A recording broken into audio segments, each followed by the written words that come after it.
Assalamualaikum warahmatullahi wabarakatuh. Untuk kalian yang mau nonton video ini, sebelum dilanjutkan, sekali lagi Mas Tulus tegaskan, Mas Tulus tidak pernah memaksa jenengan untuk mempercayai apa Mas Tulus sampaikan, dan tidak pernah memaksa untuk menerapkan kemudian mempercayai segala sesuatu yang ada di video ini. Oke? Suka tonton, tidak suka silahkan di skip. Terima kasih orang baik. Assalamualaikum warahmatullahi wabarakatuh. Sebelum kita lanjut tonton videonya, saya tegaskan sekali lagi bahwasanya saya tidak membuka praktek dimanapun dan tidak menerima tarif berapapun. Terima kasih. Jangan lupa like, komen, dan subscribe ya. Terima kasih orang baik. Kami segenap keluarga besar Big Tulus Official mengucapkan Minal aidin wal faizin. Mohon maaf lahir dan batin.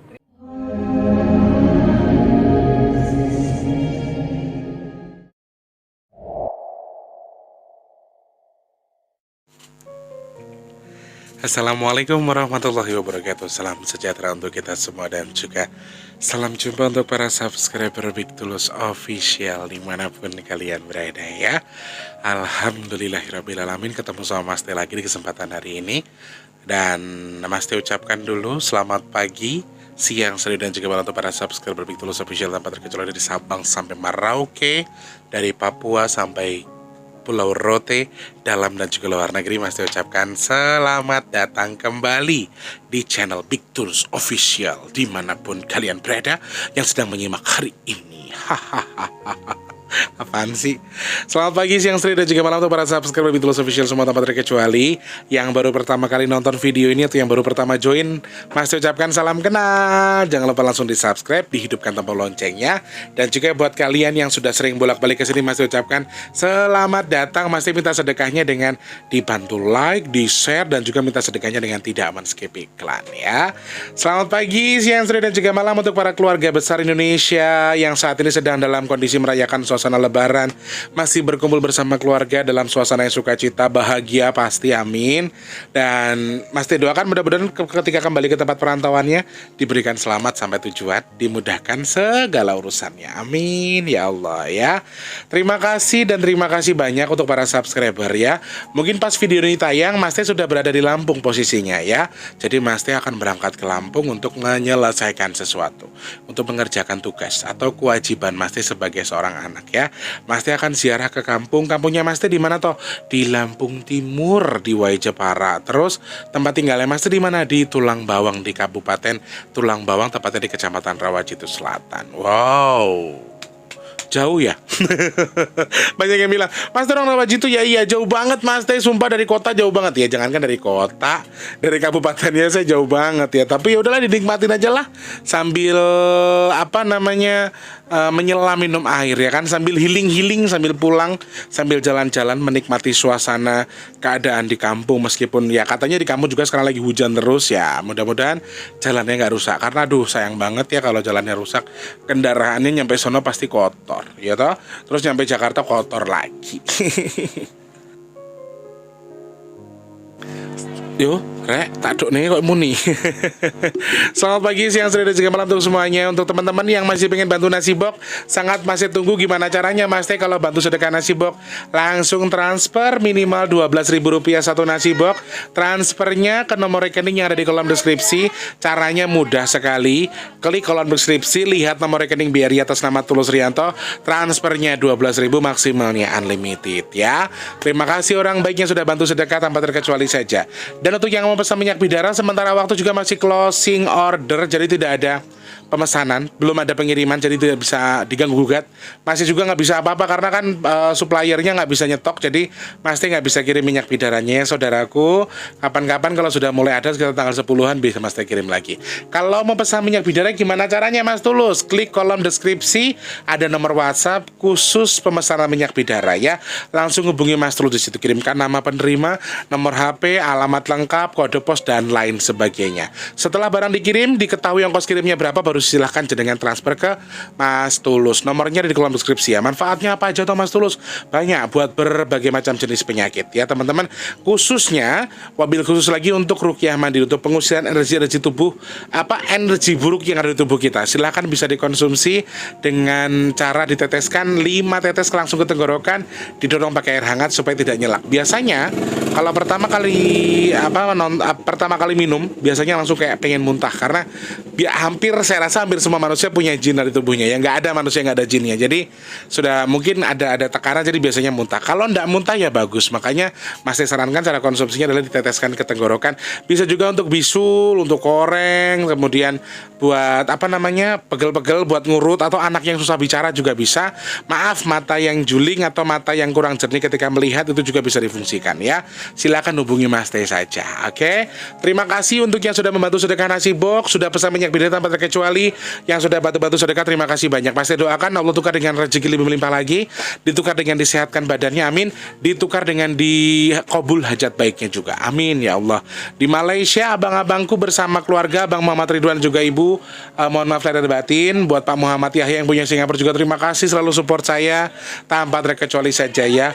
Ada yang di luar negeri, ada Mbak siapa?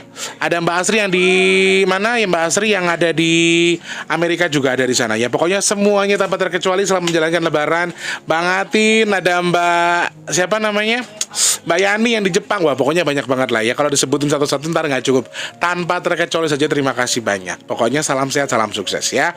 Hari ini pengen bahas apa Mas Tulus? Kemarin kan saya sempat nyeletuk sama kalian kalau pengen bahas soal pesan-pesan yang disampaikan Bayi Bajang ketika malam takbir ya saudaraku. Jadi kebetulan pas malam takbir itu Mas T sekitar jam 10:30 keluar, karena maaf ya teman-teman, aku tuh kalau dengar takbir sedih gitu loh Rek. Jadi aku dari sore masih di rumah, aku masih bisa mendengarkan suara lantunan takbir di masjid. Terus di sela-sela lantunan takbir di masjid itu saya mendengar ada beberapa anak yang menangis. Sukacita mereka tuh bagus. Sukacita mereka tuh adalah mereka tuh bisa ada beberapa anak yang memang tidak bisa melafazkan kata Allah. Aku nggak tahu kenapa. Ini aku masih belum ketemu ya teman-teman, masih belum ketemu jalurnya. Kenapa anak-anak Bajang ini, khususnya anak-anak yang maaf istilahnya adalah orang-orang yang maksudnya jin-jin yang memang tidak, mungkin jin ifrit atau jin yang tidak memiliki agama, melafazkan kata Allah itu susah sekali.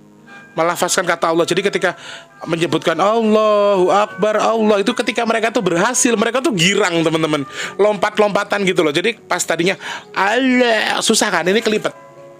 Jadi menyebutkan nama Allah aja, aku rasa mungkin ya, aku nggak tahu ya, mungkin karena ada dia memang tidak pada dasarnya, atau mungkin jarang dia ucapkan, atau orang tuanya tidak mengenalkan sehingga dia tidak bisa mengatakan itu. Dan karena mereka dari bayi, mereka belum ada yang didik, mereka benar-benar masih kosong, mereka tidak tahu agama, mereka tidak tahu keyakinan, mereka tidak tahu cara mereka beribadah itu bagaimana, mereka nggak tahu. Jadi kayak ketika melafazkan kata Allah itu bukan sesuatu yang gampang menurutku.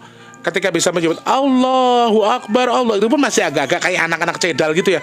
Mereka tuh langsung lompat-lompatan ya. Di sisi lain ada juga yang lagi sedih, ada yang lagi nangis, ada yang lagi meratapi sesuatu, ada yang kangen sama keluarga, ada yang nggak dikirimin keluarga, dikirimin doa sama keluarganya. Terus ada yang maaf orang tuanya masih melakukan kesalahan yang sama. Terus ada yang sedih-sedih karena posisinya orang tuanya nggak bisa ngelayain lebaran juga. Nah, ini sesuatu yang sesuatu yang bisa kita jadikan sebagai contoh bahwa kalau kalian itu pernah menggugurkan atau keguguran atau kehilangan anak yang pernah ada di perutnya jenengan, ini sebuah pertanda sebetulnya mereka tidak putus amalnya dengan kita, mereka tidak putus interaksinya dengan kita, karena secara pribadi kalian dan dia adalah punya jalur darah dan mereka tidak akan terputus dengan jenengan. Dan meskipun pada waktu itu jenengan gugurkan atau terpaksa jenengan dalam tanda kutip dibunuh, atau mereka tuh keguguran dan belum bisa jenengan asuh, ini bukan sesuatu yang menurut saya sih salah memang 100%, karena semua orang punya alasan. Saya tidak bisa menyalahkan orang secara drastis juga kalau kamu melakukan ini kamu salah. Saya tidak bisa seperti itu juga. Tapi intinya adalah ada sesuatu yang salah yang tidak bisa kita klaim di sini, karena sekali lagi yang bisa menyalahkan orang adalah Allah. Tapi sekali lagi kalau kamu sampai bunuh atau gugurin ya berarti kamu salah. Karena ini bayi nggak tahu apa-apa. Nah, ini sesuatu yang apa namanya bisa jadi pelajaran buat kita yang maaf di masa lalu pernah gugurin kandungan dan lain sebagainya. Dan ini apakah akan berhenti pengasuhnya? Ya tidak akan berhenti. Karena kalian adalah orang tuanya, ya. Kalian penentunya. Makanya hadiahkan doa, pahala, kemudian pahala dari sedekah, pahala dari, makanya Mas Teh sering bikin among-among dan lain sebagainya, itu juga boleh pahalanya disedekahkan untuk si bajang yang memang sudah jenengan maaf singkirkan dalam arti tanda kutip, ya. Yang pertama soal kesedihan dulu. Ada banyak anak-anak yang sedih. Sedihnya kenapa? Yang pertama dia sedih orang tuanya tidak ingat sama sekali, bahkan mereka tidak mengingat orang tuanya siapa. Mereka tidak tahu anak orang tuanya siapa. Kenapa seperti itu? Seperti yang sudah Mas Teh bilang sebelumnya, ketika orang tuanya tidak mengingat si anak, ketika orang tuanya tidak mengatakan tidak menghargai atau mengingat, oh dulu aku pernah gugurin kandungan lo pas pacaran, oh dulu pas lagi muda kita pernah gugurin dan lain sebagainya. Ini sesuatu yang tidak akan memberikan akses kepada si anak, dan dia juga akan lupa ingatan. Dia akan lupa dengan itu. Tapi suatu ketika Allah, aku yakin, aku masih cari-cari tahu caranya bagaimana anak-anak ini bisa ketemu sama orang tuanya dan mengingatkan orang tuanya untuk ya setidaknya mengirimkan hadiah Al-Fatihah lah. Kalau orang yang sudah meninggal itu kan nggak butuh uang tuh teman-teman. Jadi butuhnya cuma doa. Jadi kesedihan anak ini salah satunya yaitu tadi, dia sedih ketika mereka tidak mengingat dirinya siapa, dia tidak mengingat orang tuanya siapa. Yang dia ingat adalah dendam di hati dia yang cukup besar karena dia dipaksa untuk dibunuh. Dendam yang dimana dia tuh harus mengalami itu. Dendam dimana dia harus merasakan rasa sakit yang luar biasa karena dia tadi terpaksa harus disingkirkan dengan kejadian ini, ya. Mau dagang es krim rek, apa boleh, mungkin ada rezeki ya rek, ya. Nah, itu yang dia ingat, kesedihan itu yang dia rasakan. Kesedihan di mana dia tidak bisa mengakses, saya harus kemana? Orang tua saya siapa? Yang dia ingat adalah ketika dia dibunuh, dia digugurkan, dia dibuang begitu aja. Maaf, di lubang toilet, ada yang dibuang di kali yang sampai sekarang belum ketemu sama orang. Ada kesedihan-kesedihan di mana dia tidak dikuburkan sama orang tuanya, cuma sekedar dibuang, ya. Ada satu anak yang luar biasa lagi, namanya Loneli, ya. Dia adalah salah satu anak dari orang yang menurut aku secara pandanganku orang tuanya tuh kaya raya, tapi dia dibuang sama orang tuanya. Dia dibuang dan kondisinya buangnya itu bukan waktu lagi masih dalam kandungan, itu sudah lahir dan dibuangnya dalam kondisi hidup, dan dia masih ingat rasanya kayak apa ya ini kok, apa sih, dia tuh sedih ketika yang dia ingat tuh ketika dia dibuang tok gitu loh. Dia nggak tahu orang tuanya, tapi aku bisa membaca orang tuanya di mana, tapi sayangnya anak ini masih kayak ya Allah segininya amat sih gitu loh. Kalau yang lain dibuang dengan kondisi sudah mungkin disengaja dibunuh atau digugurkan dengan kondisi belum jadi bayi, ini sudah jadi bayi dan dia dibuang dan sampai detik ini dia belum ditemukan jasadnya. Jadi nggak ada yang tahu dia ini anak bambung, benar-benar anak kosong, benar-benar anak yang nggak ada yang mengakui. Kesedihan yang pertama itu. Kesedihan kedua. Yang pertama tadi dia bingung untuk mencari orang tuanya. Dia tidak bisa mengakses siapa orang tuanya, dia lupa. Yang dia ingat ketika dia dibunuh. Itu yang pertama. Kesedihan yang kedua adalah ya tadi, dia itu hanya mengingat ketika dia di kondisinya dia itu dibunuh secara hidup. Dibunuhnya atau dibuangnya ketika dia kondisinya hidup. Hidup taruh di kantong plastik, dibuang begitu aja. Dan kalian tahu siapa yang lebih kejam daripada hewan? Siapa lebih kejam daripada setan? Yaitu manusia yang membuang bayi dengan kondisi yang hidup. Itu luar biasa. Kemudian kesedihan yang berikutnya yang mereka rasakan adalah kesedihan-kesedihan ketika orang tuanya, ada yang orang tuanya tidak bisa mencukupi kebutuhan keluarganya. Kalau boleh aku ngasih duit, aku kasih duit. Gimana caranya kamu ngasih duit? Kamu mau nyuri, kamu cari uang, kamu jadi apa? Mau bikin orang tua menjadi nyembah kamu jadi pesugihan orang tuamu. Aku sampai kayak gitu-gitu. Karena banyak faktor yang mempengaruhi mereka merasakan kesedihan tadi. Ketika dia melihat, aku pulang Mas Tulus, pulang-pulang nangis. Aku tanya, loh kamu kan tak bilang tadi suruh pulang. Katanya ngan sama orang tua kamu. Pulang, diantar sama Mas Abdul. Pulang Abdul nyampe rumah, dia pulang sendiri lagi. Nangis. Aku tanya, kenapa kamu kesini lagi? Kan kamu mau pulang, mau lebaran sama orang tua kamu. Tapi kamu jangan ganggu. Jadi aku selalu berikan akses mereka dengan alamat orang tuanya masing-masing. Dan memang tugasnya Abdul yang suka nganter-nganterin mereka itu. Abdul sama Landung itu kan sama ya. Sama-sama orang-orang yang dibuang sama keluarganya. Dan ketika disampaikan dia pulang katanya, aduh aku sedih nih ngomong gak apa-apa. Jauh-jauh dia pulang. Sampai rumah orang tuanya cuma bisa ngelus dada karena posisinya orang tuanya susah. Dan gak punya uang. Dan gak punya kue lebaran, gak ada baju baru. dia sedih. Jadi gini teman-teman, dia aja bisa ngerasain kesedihan kita meskipun dulunya. Aku nanya loh sama dia, kamu dulu digapain? Aku dibuang mas, aku dibunuh, posisiku masih dalam kandungan. Orang tuanya nggak setuju.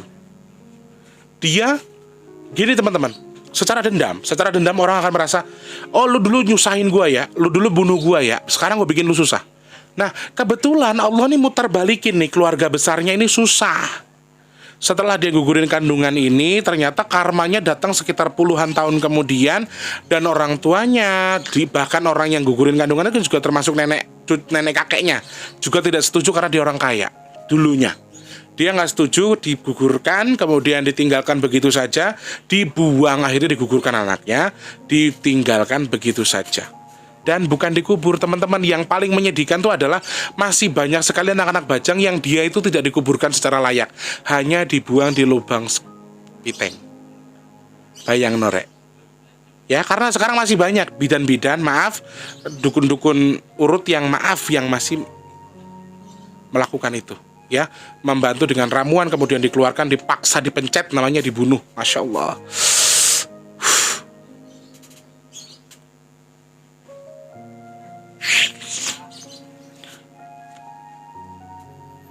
Bukan sesuatu yang enak. Bukan sesuatu yang enak ngapa ngerawat mereka itu, bener ya. Jadi ketika menurutku secara pribadi, ketika kamu susah sekarang, kamu di masa tua kamu susah, kamu dulu mudahnya pernah nyakitin orang, pernah bunuh bayi, ya, terus sekarang kamu susah, menurutku itu sesuatu yang wajar, menurutku. Tapi di sela-sela karma yang sudah diterima sama orang tua dan juga kakek neneknya yang sekarang susah gara-gara dulu mungkin ini karma dari membunuh si anak, tapi anaknya ini sedih guys ngeliat keterpurukan keluarganya. Sejatinya bayi yang jenengan sudah gugurkan itu, oke, mungkin kalian sekarang merasa bahagia dengan kondisinya, nutupin malu, gak ketahuan busuk depan orang, gak ketahuan namanya hamil di luar nikah, ya, posisinya mungkin jenengan berhasil di mata semua orang. Tapi ingat, di mata Allah tetap sama, dan anak ini tetap hidup, anak ini tetap ingat dengan apa yang dia lakukan. Tapi yang bagusnya adalah kesedihan dia ini bukan kesedihan dendam. Justru ketika melihat orang tuanya terpuruk, ketika melihat orang tuanya nggak punya apa-apa, meskipun dulu dia dibunuh, dia masih sedih ngelihat adik-adiknya nggak pakai baju baru. Keren nggak mereka? Mereka sejatinya sedendam-dendamnya mereka tuh, mereka punya naluri untuk menyayangi orang tuanya. Mereka juga merasakan kesedihan yang sama ketika kalian tidak bisa mencukupkan kebutuhan dari keluarganya yang lain atau saudara-saudaranya, ya. Dia anak pertama ketika zaman-zaman pacaran jenengan gugurkan, tapi kamu punya anak 3. Tiga-tiganya ini nggak jenengan bahagiakan. Sing sedih anak yang pertama yang kalian gugurkan tadi, walaupun kalian bunuh. Mereka punya naluri, mereka punya nurani, mereka bisa melihat. Sesayang itu loh mereka sama kalian, walaupun dulu kalian bunuh. Nah, mumpung sekarang sudah ingat, kalau sadar, ayo bareng-bareng perbaiki kesalahan, ya. Pada waktu itu salah, sekarang jangan salah.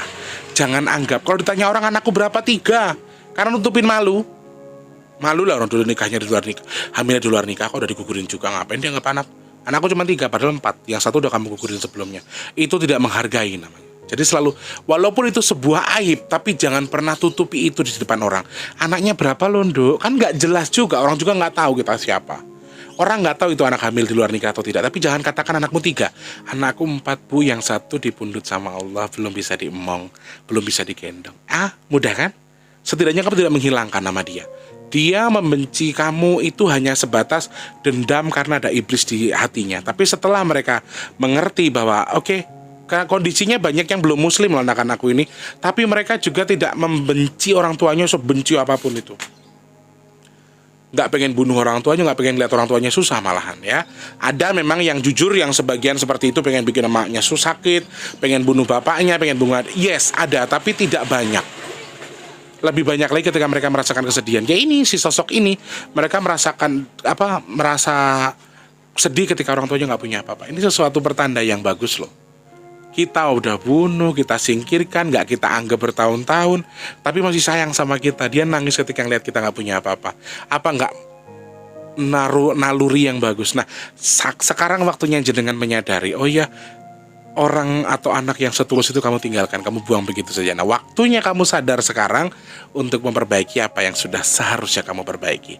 Jangan buang namanya, ingat terus dalam doa. Intinya di situ ya. Lalu kebahagiaan yang kedua, yang terakhir adalah kebahagiaannya. Kebahagiaan mereka itu yang paling utama adalah kebahagiaan bisa melafazkan kata Allah. Allahu Akbar, Allah. Bahkan banyak anak-anak yang ada satu nama, ini anak dari saudaraku sendiri, teman dekatku, namanya Gus. Aku manggilnya juga Gus karena yang manggilnya bagus. Aku manggilnya Gus. Banyak anak-anak yang berhati baik yang di sini juga ikut jadi seperti Abdul. Mereka mau mengabdikan diri untuk ngajar ngaji, ngajarin anak-anak ini ngaji, kemudian ngajarin anak-anak ini jadi berlafaz. Sukacita ketika mereka bisa mengatakan Allahu Akbar, Allah, meskipun maaf ya, lafaz itu tidak selancar saya Allahu Akbar Allah gitu. Kayak maaf, kayak orang yang lagi celok gitu loh. Kalau bahasa kita celok ya, yang miring-miring, maaf, kayak orang stroke ringan di mulut dan lain sebagainya. Itu rasa yang astagfirullahaladzim, bahagia banget saya dengarnya. Masya Allah, enak, adem, bahagia, sukacita. Sesuatu yang tidak bisa saya gambarkan dengan apapun, sesuatu yang tidak bisa saya beli dengan apapun. Luar biasa bahagia guys di sini. Kebahagiaan mereka bisa nyebut Allah aja senang. Lah kita yang tinggal gampang nyebut Allah aja kok kita nggak tahu kalau kita terus mendekatkan diri kepada Allah kita.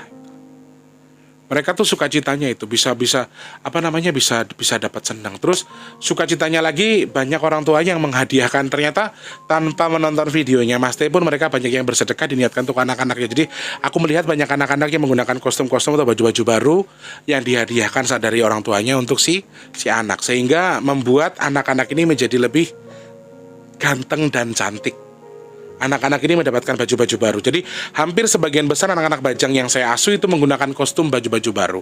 Walaupun ada sebagian yang tidak menggunakan baju baru, tapi lebih banyak menggunakan baju baru dan ada sukacita di balik itu. Mereka dapat kiriman, dalam arti kirim tanda kutip, kiriman dari orang tuanya, doa yang menjadi baju, pahala dari sedekah yang menjadi baju dan lain sebagainya.